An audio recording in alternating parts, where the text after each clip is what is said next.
Hi, everyone. So this is the second half of the notes on antiderivatives. And I'm throwing a word in here because this word is really essentially the same thing as asking you to find an antiderivative. So we've been working with definite integrals so far. And definite integrals have starting and ending points, right? They start at 2 and end at 5. If I give you an indefinite integral, which is something like this that doesn't have the numbers on the top and the bottom, that's really just telling you to take an antiderivative. And again, we're going to tie these two things together real soon. So the antiderivative and the integral, we're going to talk about the connection between the two of them. So you just need to know that when you see this symbol, it's really just me saying, take an antiderivative. Okay? Arbitrary constant, by the way, that's your plus C. Okay? By the way, I caught this. I should have fixed this before I printed it. These integrals should all have dx's on them. So just like before, that dx is just kind of closing off the end of your integral notation. But this is just saying, take an antiderivative of cosine of 2x.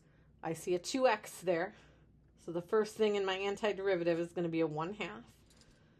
Antiderivative of cosine is sine.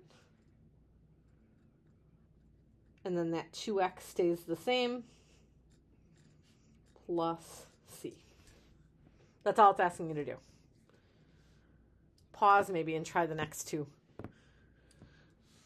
This one, I see a 5x. So first thing I'm writing down is a 1/5. Antiderivative of e to the something is e to the something with a plus c. And this last one, there's a lot going on in this last one. But where I see the pluses and minuses, those are all places that I can split into different antiderivatives, right? Okay, so let's start with just the square root of x. And I might need to write that down here as x to the 1/2 so that we can apply our power rule. Okay, so first I add 1. 1/2 plus 1 would give me a 3/2.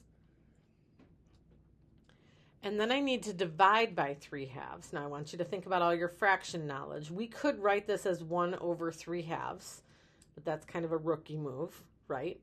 That's not a very mathematical way to say this.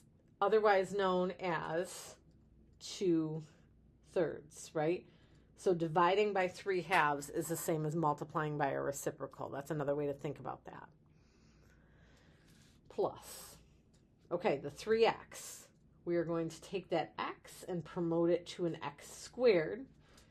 And then that 3 gets divided by the 2.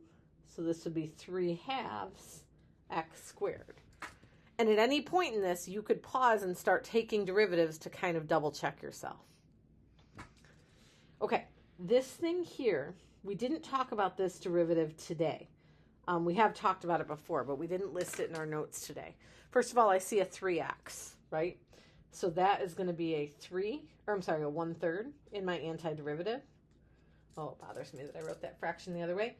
And some people will ask, like, do we have a product rule or something like that? We technically don't for integrals, but this whole thing, secant tangent, is one of your derivatives that we learned way back at the beginning of the year.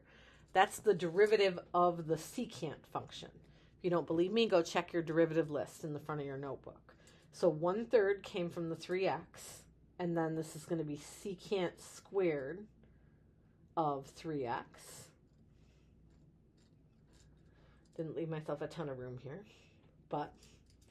And then the last one, the 1 over x, don't be fooled, that's not a power rule. Okay, now if it was an x squared or something, it would be a power rule. But the antiderivative of 1 over x is the natural log of x. And then we're going to throw on our plus c. Really, this whole thing should be written out in a line. I just ran out of space. Okay? So just antiderivative, antiderivative, antiderivative all the way down the row. Okay, we're going to practice with these a ton. There's a ton of these coming in the next section that we need to learn about. But you should be fine to practice just some basic examples like these for homework tonight, and then we will learn how this ties back into that fundamental theorem that we've been talking about. So that's it for me. Have a great night, and I'll talk to you soon.